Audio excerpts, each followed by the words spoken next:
Avoiding the Ritual sMaw. Written by ViktorGreyWrites. When my eyes finally adjusted to the darkness, I tried not to scream. I was startled, to say the least, by being in unfamiliar surroundings. I was flat on my back on a rough carpeted floor, staring at a cream panel pocketed ceiling. I sat up slowly and felt my back wailing in anger. Bees buzzing in the lower region that could only have been caused by sleeping on the ground for an extended period. Lights were flickering on and off throughout my surroundings. I shook my head as I tried to focus, the corridor seeming to shift and turn back and forward. I realized I was on the floor in a long hotel corridor. Red carpet adorned with gold diamonds and triangles stretching on seemingly forever. Doors were closed on each side, synced at exact distances throughout its entirety. As I stared back and forward, I could not see the end in either direction, just a continuous length of doors. They were all painted a deep crimson color, the shining brushed gold doorknobs and accents standing out stark against the primarily red adorned hallway. I stood up slowly and continued to glance around, trying to get my bearings. I had no idea how I ended up here or what caused my current circumstance. Could I have been drugged? Was I dreaming? I shook my head again, attempting to clear my internal thoughts, now barraging me with questions. I tried to quiet the voices that were now echoing, questioning my current circumstances and blocking any attempt at rational thought. Instead, I needed to focus on my situation as I tried to force some sense into my brain. I realized I could hear a dragging sound that seemed to be approaching me. Even in the long stretch of the hallway with sounds bouncing and echoing, it appeared that something was getting closer to me. I could hear a little girl giggling as the dragging sound grew louder. My mind was racing, trying to assign some logical sense to what was happening. Unfortunately, I only succeeded in increasing my heart rate, my ears pounding as I felt myself overheating. The temperature was nearing unbearable, a torrent of a midsummer blaze that made my skin feel like it was on fire. A loud click startled me as one of the doorknobs began to turn close for me to hear, but it's still far enough away that I could only have a limited view. The door swung open with a slam, and the giggling was instantly apparent. The sounds were loudly echoing from inside the room and intruding my ears with every girlish squeal. What I saw come out of the door was not a little girl. It couldn't even be called human. A deep blue and black creature slowly started to drag itself out into the hallway, facing towards me. It had hulking arms, forearms, and hands that supported its mass of a body, a lumpy pile of flesh, hair, and rotten meat that was barely clinging together with tendrils of sinewy white. Its back legs were petite and skinny. They were dragging behind it as it moved forward, swaying back and forth as they scuffed the floor behind. A slime coated the ground as it struggled to pull itself along. The creature had no eyes, only a giant black hole on the front of its face. Every so often, the sound of a giggling girl would emit from the spot, a scratchy recording playing on repeat as it echoed toward me. I tried to back away before turning to run as the creature approached me. I pull on doorknobs trying to find somewhere to escape, but quickly realize that none of them seemed to work. Even though I ran for an entirety, I could never seem to find a door that worked. The creature was getting closer, and I could hear its hot, heavy breathing. Even as it rasped deeply, it never seemed to tire, dragging itself endlessly toward me as it continued to giggle. I felt ready to give up, to give in and let it capture me. As I decided I would quit after one last door, it finally gave way, the knob turning slowly in my hand. When I glanced inside, it was a plain hotel room, a single twin bed located off to the side of all the typical accompaniments. I slammed the door as I ran inside. My first instincts told me to hide under the bed, and I did not have much time to choose any other option. That thing was gaining on me every second I wasted. As I slid under the bed, I could hear the creature breathing outside of the door. I tried to calm down and stiffen my breathing, and wanted to gag myself into silence with my shirt, showing my color deeper into my mouth. The doorknob began to turn slowly as the creature dragged itself inside. A wave of nausea hit me that I had not felt before. The smell of rotten meat and garbage intruding my nostrils and trying to tempt vomit from my stomach. The creature seemed to be getting more animated, the girlish voice emitting from it getting higher as it squealed in excitement. It reminded me of the piercing giggling of my little baby cousin. The enthusiasm a group of girls had when they were having fun. I covered my mouth with my hand and tried to hold my breath. As the creature slowly moved around the bed, I noticed tentacles drape across the back that were slowly inching towards the floor. I screamed as I realized the end of the tentacles had eyeballs on them, blinking as they glazed at me under the bed. A red and irritating human-like eye stared at me from multiple writhing tentacles. The creature was loudly laughing now as I heard it whisper out to me. I found you. No escape. The tentacles seemed to sprout tiny arms with fingers that stretched forward. The arms started to move to grasp me as I slid out from under the bed. I ran to the first door closest to me and entered, slamming the door shut on the tentacles. The creature screamed in pain as the door cut the limbs free. Squirming on the ground like worms escaping into mud, I watched as they bounced across the floor, still trying to grab me. I screamed and jumped backwards as the limbs came to a halt, seeming to dry out and crumble before my eyes. I tried to focus on the room ahead of me, but stopped in my tracks as I realized there were 2 more doors.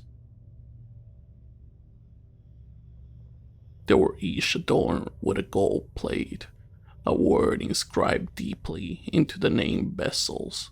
One door was labeled "The Beginning." The other door was labeled "The End." I had a strange feeling of deja vu as I stared at both. Emotions related to past desperation surging up. I knew I had seen these doors before, but where? The door behind me started to creak as the knob slowly turned, threatening to open and allow the creature to enter. My heart was pounding as I tried to make a decision, my ears throbbing from the fresh blood pumped through them. I could hear the creature calling out to me. Sarah, give me what I was promised. I didn't have time to think.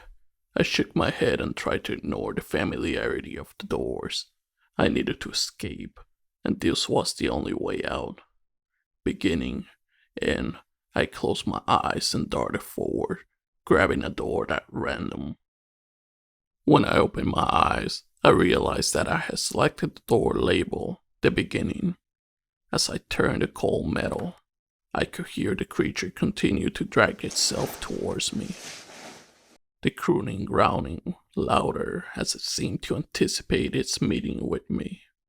Finally, I opened the door and was met only with darkness as I stepped through and slammed the door shut behind me. When my eyes finally adjusted to the darkness, I tried not to scream. I was flat out on my back, on a rough carpeted floor, staring at a cream panel pucketed ceiling. I tried not to feel terrified, but unfamiliar situations can do that to you. I struggled to sit up as I took in my surroundings. I didn't recognize anything. I couldn't remember how I had arrived here. When had we checked into a hotel? I tried not to focus on the thoughts too much as I walked down the hallway. I tried doorknobs here and there, and each opened into a simple hotel room, all perfectly pristine and empty. There seemed to be no reason to enter any of the rooms, nothing that drew me to any in particular.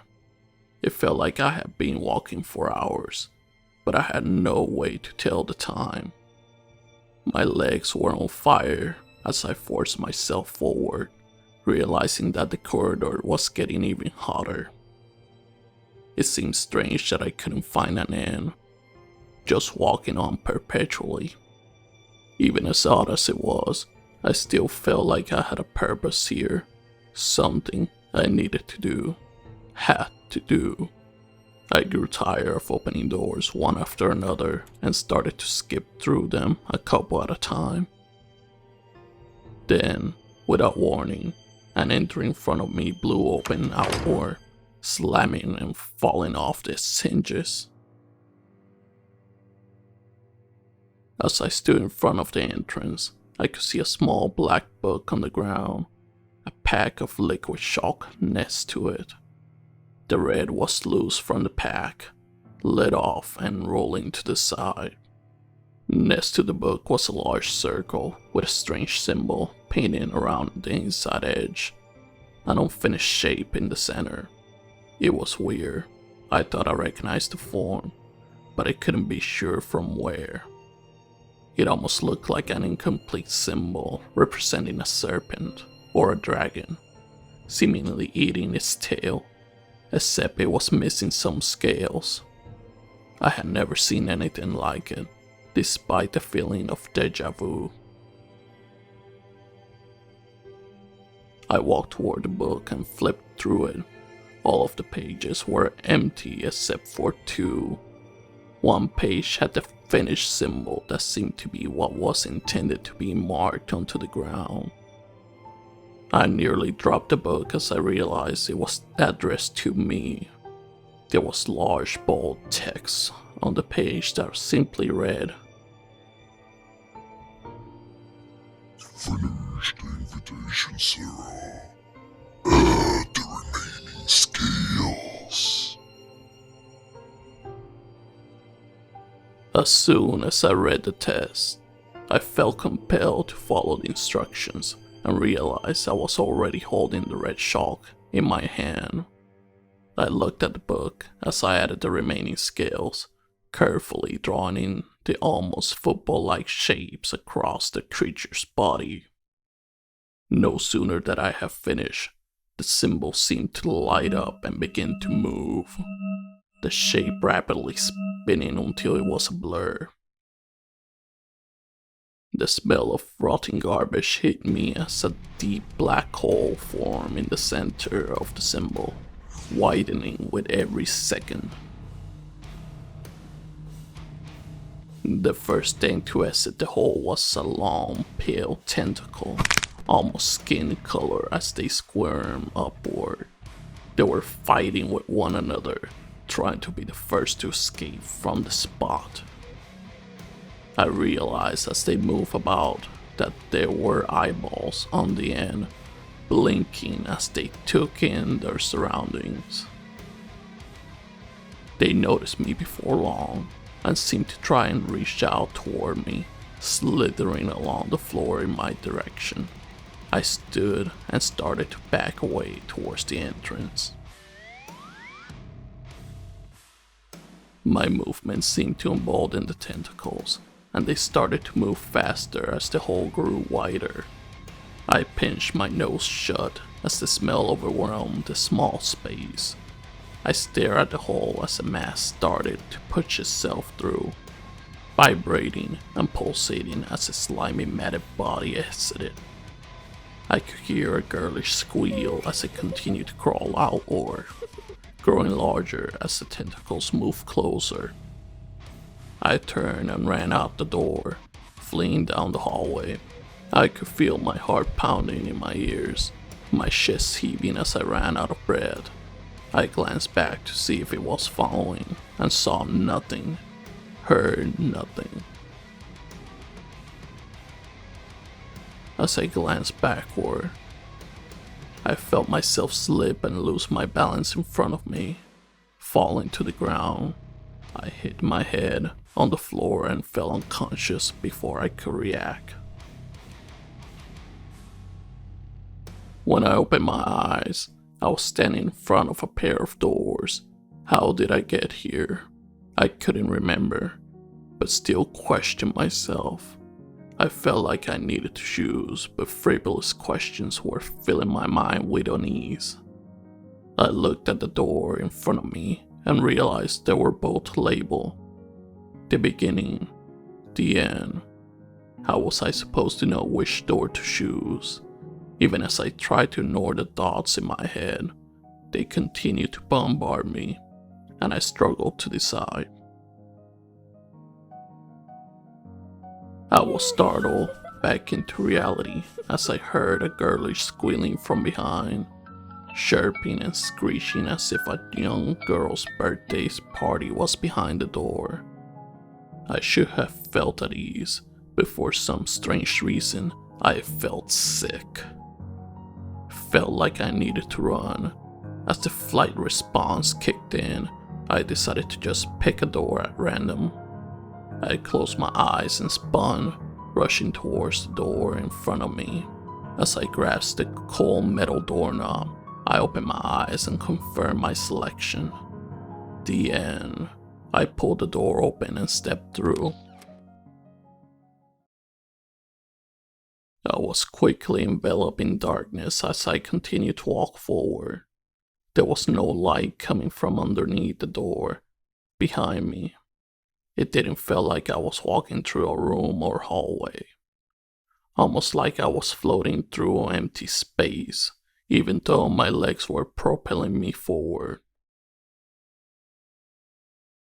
Before I could react to my surroundings further, I felt multiple hands and limbs seemingly circling my body, feeling all over me. I shiver as they did, feeling tiny hand clamps down on my arms and legs in various spots. The hands pulled my body upward, spreading my limbs apart into an X-like shape. This sick feeling in my stomach grew as a giant face moved in front of me. Thousands of limbs growing all over its body, gently glowing and shining in the empty space. It had no eyes, only a thin black smile laced with red that seemed to be dripping down in various areas. The edges of its mouth stretched and grew as it seemed to smile at me, its mouth opening wide and displaying hundreds of rows of sharp teeth. I tried not to scream as I stared at the creature that had trapped me in this endless black abyss. The tiny hands across my body were gripping even tighter, and I winced from the pain. The creature pulled me closer until I was hovering directly in front of its mouth. It could swallow me in one bite if it wanted to. I tried to escape, to break free and somehow swim away. But I could not do nothing as the creature's limbs began to twist my leg around.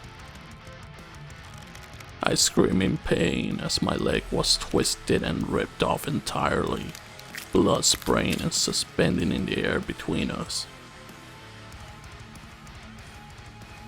The creature pulled my leg into its mouth and chewed purposely, seeming to enjoy the flavor.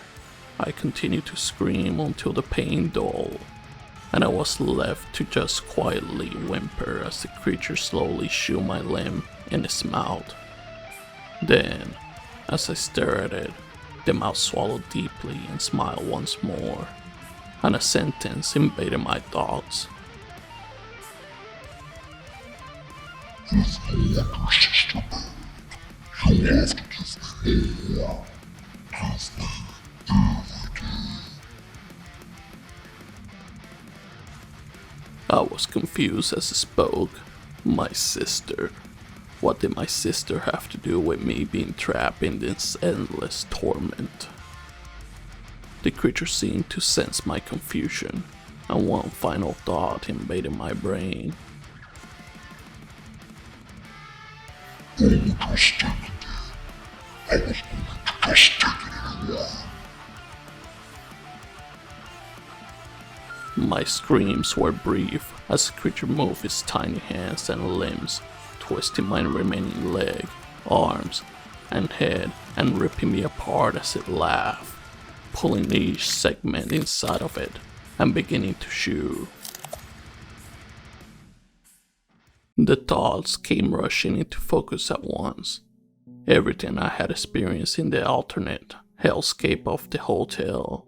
I struggled to breathe as my chest heaved. I coughed and managed to catch my breath as my head reeled into focus. I looked down and ran my hands across my arms and legs, all intact. My thoughts were a flurry as everything mixed and blended. I was unsure what order anything had happened in. Finally, I realized I must have had a vision, some sort of premonition of what was to come if I decided to go with the ritual. That was the whole purpose of me being here, doing this ritual in a private space where it will not harm my house. I could feel a tear sliding down my face as I struggled over what to do. I wanted to bring my sister back to life, and this was the only way I have found out how. Archaic and demonic in nature. I knew it was necessary if I wanted her back. I wiped my face as I realized there was nothing I could do.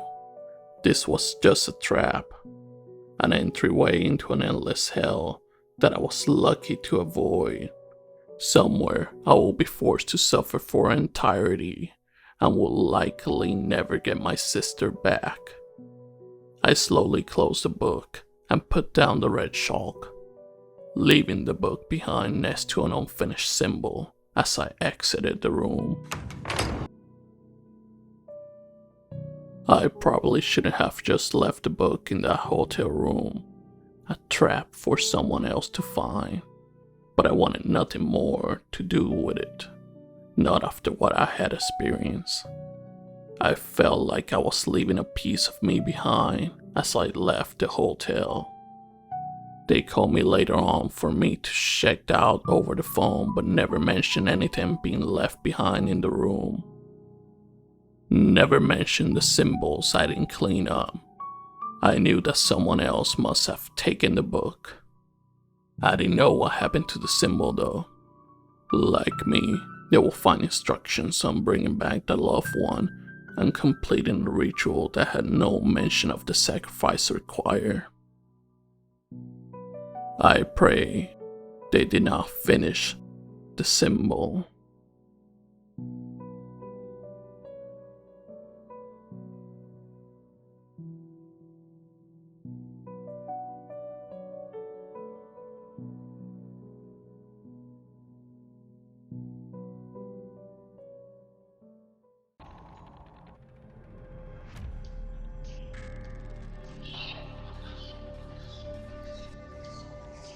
And that's today's story, Abla.